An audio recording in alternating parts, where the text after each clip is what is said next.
அன்பினர்களே, நேற்று திங்கட்கிழமை முதல் இன்று செவ்வாய்க்கிழமை வரையுமான 24 மணி நேரத்தில் 77 இஸ்ரேலியர்கள் காலி. ஈரான் பிராந்திய சமன்பாட்டை மாற்றிவிட்டதாக சர்வதேச ஊடகங்கள் இன்று செய்தி வெளியிட்டுள்ளது. இந்த காலி என்பதை நீங்க ஆனாவை போட்டு அங்கால போட்டுக்கொள்ளுங்க. என்ன செய்திகள் போட விடுறாங்க இல்லை, சாவுறு அவங்க தானே. இப்ப ஈரான் பக்கம் இருந்து எத்தனையும் அங்க தலைப்பா போடலாம். இங்க மத்த 2 நாட்டையும், சிறிய பெரிய நாடு, சின்ன சாத்தான் குட்டி சாத்தான் நாடுகள் இருக்கிற அந்த இதுகளை நம்ம சொன்ன செய்தியை புளாக் பண்றாங்க. பல முனைகளில் எதிர்ப்பு படைகளின் நடவடிக்கைகள் தொடர்பதால் 24 மணி நேரத்தில் 77 புதிய தலைகள் வீதியில் உருண்டுள்ளதாக இஸ்ரேலிய சுகாதார அதிகாரிகள் தெரிவித்திருக்கின்றார்கள். இஸ்ரேலிய சுகாதார அமைச்சகம் 24 மணி நேரத்தில் 77 பேர் காலியாயிருப்பதாக சர்வதேச ஊடகங்களும் செய்தி வெளியிட்டு வருகின்றது.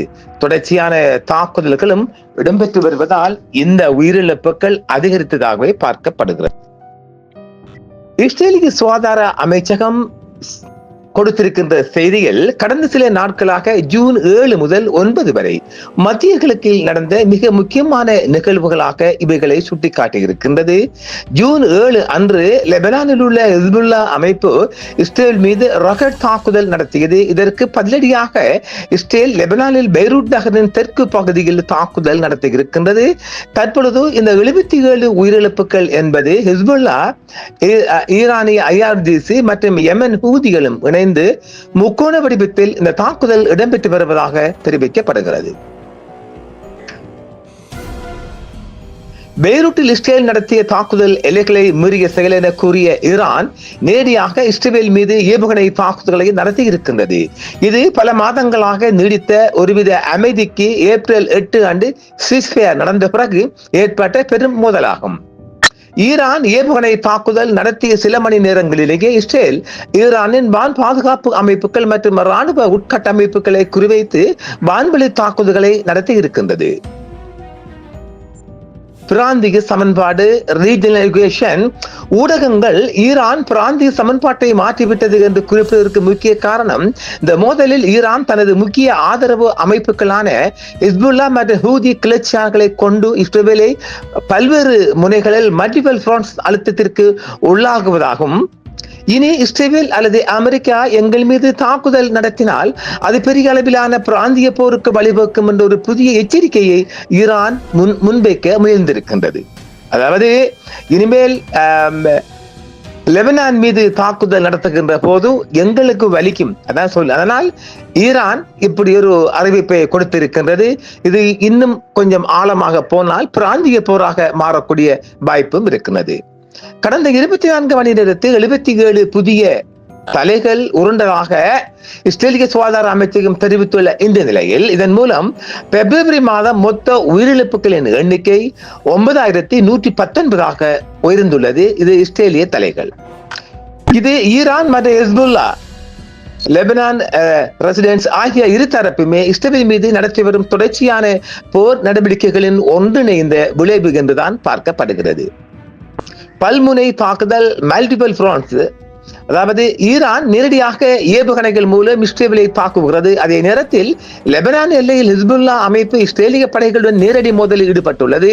இஸ்ரேலிய சுகாதார அமைச்சகம் வெளியிட்ட இந்த 77 தலைகள் உருண்ட எண்ணிக்கை என்பது இந்த அனைத்து முனைகளும் கடந்த 24 மணி நேரங்கள் ஏற்பட்ட இழப்புகள் என்பதை இஸ்ரேல் ஒப்புக்கொண்டிருக்கின்றது. முன்பெல்லாம் ஈரான் தனது ஆதரவு அமைப்புகள் ப்ராக்ஸி ஃபோர்சஸ் மூலமாகவே இஸ்ரேலை தாக்கி வந்தது. ஆனால் இப்போது ஈரான் நேரடியாகவே களத்தில் இறங்கி ஏவுகணை தாக்குதல்களை நடத்தி வருகின்றது, லெபனானுக்கு கை கொடுத்து. இதன் மூலம் இனி இஸ்ரேல் அல்லது அமெரிக்கா எங்களை தாக்கினால் அது பெரிய அளவிலான பிராந்திய போராக மாறும் என்ற புதிய பயத்தை இஸ்ரேல் தரப்பில் ஈரான் ஏற்படுத்தியுள்ளது. இந்த மாற்றத்தையே ஊடகங்கள் பிராந்திய சமன்பாடாக மாறிவிட்டதாக செய்திகள் வெளியிட்டுள்ளார்கள்.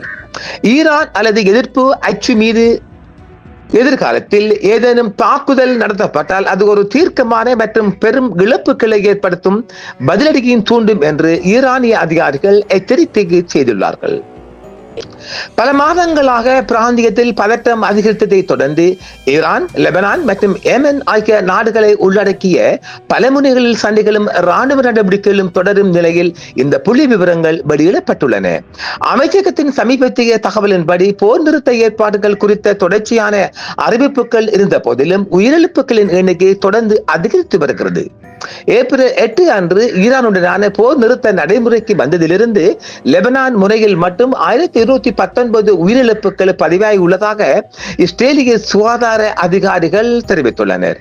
ஏப்ரல் 17 அன்று லெபனானுடனான போர் நிறுத்த ஒப்பந்தம் அறிவிக்கப்பட்டதிலிருந்து 803 பேர் இஸ்ரேலிய மருத்துவமனைகளில் அனுமதிக்கப்பட்டுள்ளதாகவும் இஸ்ரேலிய அமைச்சகம் ஒப்புக்கொண்டுள்ளது. தொடர்ந்து நடைபெறும் இஸ்ரேலிய தாக்குதல்கள் மற்றும் போர் நிறுத்த ஒப்பந்தத்தின் தொடர்ச்சியான மீறல்களை காரணம் காட்டி தெற்கு லெபனானில் உள்ள இஸ்ரேலிய ஆக்கிரமிப்பு படைகளுக்கு எதிராக லெபனான் எதிர்ப்பு படைகள் ராணுவ நடவடிக்கைகளை தொடர்ந்து மேற்கொண்டு வரும் நிலையில் இந்த புள்ளி விவரங்கள் வெளியாகியுள்ளது. நேற்று லெபனான் மீதான இஸ்ரேலிய தாக்குதல்கள் தொடர்ந்தன. இந்த மோதலின் போக்கு குறித்து இஸ்ரேலிய அரசியல் மற்றும் ஊடக வட்டாரங்களின் வளர்ந்து வரும் விவாதங்களுக்கு மத்தியில் சமீபத்திய உயிரிழப்பு புள்ளி விவரங்கள் வெளிவந்துள்ளது. ஹிஸ்புல்லாவிடமிருந்து ஈரானை பிரிக்கும் முயற்சிகள் குறிப்பிடத்தக்க தடைகளை சந்தித்துள்ளதாக சேனல் 12 செய்தி வெளியிட்டுள்ளது. சேனல் 12 என்பது இஸ்ரேலிய செய்திகள். அதே நேரத்தில் ஒரு புதிய பிராந்திய சமன்பாடு என்றும் தாங்கள் விவரித்ததை வடிவமைக்கும் திறனை ஈரான் வெளிப்படுத்தியுள்ளது என்பதை ரேடியோஸ் ஒப்புக்கொண்டுள்ளது. பெய்ரூட்டின் தெற்கு புறநகர் பகுதிகளில் சமீபத்தில் நடத்தப்பட்ட தாக்குதல்கள் வாஷிங்டனும் ஒருங்கிணைந்து நடத்தப்பட்டதாக மற்ற இஸ்ரேலிய அறிக்கைகள் தெரிவித்தன. இதற்கிடையில் ஈரானுடன் ஒரு தீவிரமான மோதலை மீண்டும் தூண்டிவிடுவதற்கும் லெபனான் மீதான தாக்குதல்களை விரிவுபடுத்துவதற்கும் செய்யப்படும் முயற்சிகள் அரசியல் உள்நோக்கம் கொண்டவை என்றும் இஸ்ரேலிய உள்நாட்டு கணக்கீடுகளுடன் தொடர்புடையதாக இருக்கலாம் என்றும் ஹெரால்ட் செய்தி வெளியிட்டுள்ளது. ஈரான் கடுமையான பதிலடி குறித்து எச்சரிக்கை விடுத்துள்ளது. உயிரிழப்பு புள்ளி விவரங்கள் தொடர்ந்து அதிகரித்து வரும் நிலையில் மேலும் ராணுவ நடவடிக்கைகளை அதிகரிப்பதற்கு எதிராக எச்சரிக்கைகளை மூத்த ஈரானிய அதிகாரிகள் மீண்டும் வலியுறுத்தியுள்ளனர். ஈரானிய நாடாளுமன்றத்தின் தேசிய பாதுகாப்பு மற்றும் வெளியுறவு கொள்கை குழுவின் தலைவர் இப்ராஹிம் அகிசி ஈரான் அல்லது எதிர்ப்பு அச்சு நாடுகளை இலக்காக கொண்ட எந்தவொரு தாக்குதலுக்கும் தீர்க்கமான மற்றும் பெரும் இழப்புகளை ஏற்படுத்தக்கூடிய பதிலடி கொடுக்கப்படும் என்று கூறியிருக்கிறார். ஈரானிய தொலைக்காட்சிக்கு அளித்த பேட்டியில் ஈரானின் சமீபத்திய வெற்றி நடவடிக்கைகளின் நோக்கம் இஸ்ரேலிய நடவடிக்கைகளுக்கு பதிலளிப்பதையும் தாண்டி விரிவடைந்துள்ளது என்று அகிசி தெரிவித்திருக்கின்றார். எதிரியின் மீறல்களுக்கு பதிலளிப்பது மட்டுமல்ல இதன் நோக்கம் என்று கூறும் அவர், மாறாக அமெரிக்கா மற்றும் சியோனிச அமைப்பின் தொடர்ச்சியான தோல்வியை உறுதிப்படுத்துவதே இதன் நோக்கம் என்றும் அவர் தெரிவித்திருக்கின்றார். ஈரானிய அதிகாரிகள் தங்கள் ராணுவ நடவடிக்கைகளை ஈரான் மற்றும் பிராந்தியம் முழுவதும் உள்ள அதன் நட்பு எதிர்ப்பு இயக்கங்களை பாதுகாக்கும் முயற்சிகளுடன் மீண்டும் மீண்டும் தொடர்புபடுத்தி வருகின்றனர். எதிர்ப்பு இயக்கம் ஒருங்கிணைப்பை விரிவுபடுத்த, அதாவது குட்ஸ் படை தளபதி பிரிகேடியர் ஜெனரல் இஸ்மாயில் கானி தற்போது ஒரு எதிர்ப்பு பாதுகாப்பு வளையம் ஹேமிஷ் தலச்சந்தியில் இருந்து பாப் அல் மண்டலா வரையிலும் அரேபிய வளைகுடாவிலிருந்து செங்கடல் வரையிலும் விரிவடைந்துள்ளது என்று அறிவித்த ஒரு நாள் கழித்து இந்த கருத்துக்கள் வெளிவந்துள்ளது. இதற்கிடையில் ராணுவ நடவடிக்கை, அரசியல் அழுத்தம் அல்லது பேச்சுவார்த்தைகளை சீர்குலைக்கும் முயற்சிகள் என எதுவாக இருப்பினும் லெபனான் மீதான தாக்குதல்களை தெஹ்ரான் அனுமதிக்காது என்று ஈரான் நாடாளுமன்ற சபாநாயகர் முகமது பாக்கர் கலிபா மீண்டும் வலியுறுத்தி இருக்கின்றார். லெபனான் மீது எந்த வகையான தாக்குதல்கள் வந்தாலும் அதில் ஈரான் முழு பங்கெடுப்பும் என்றும் ஈரான் தெரிவித்துள்ளது. ஆக இது ஒரு முன்னேற்றகரமாக பார்க்கப்படுகின்றது. இந்த செய்தி இஸ்ரேலுக்கு மிகப்பெரிய பின்னடைவாக பார்க்கப்படுகின்றது. லெபனான் மீது தொடர்ச்சியான தாக்குதல்கள் நடைபெற்று வரும் வேளையில் இன்னும் உயிர் அழிவுகள் அதிகரிக்க வாய்ப்பு இருக்கின்றது. பார்ப்போம், அடுத்தடுத்து வரும் செய்திகளில் பார்ப்போம். நேயர்களை மீண்டும் சந்திப்போம். நன்றி. என்றும் உங்களுடன் சன்ரைஸ் இந்தியா டிவி சப்ஸ்கிரைப் பண்ணுங்கள், பெல் பட்டனையும் கிளிக் செய்யுங்கள். உங்கள் ஆதரவே எங்கள் சேவை. ஆதரவு தாருங்கள், அரவணைப்போம். மறக்காம சர்ப்ரைஸ் பண்ணுங்க. தேங்க்யூ.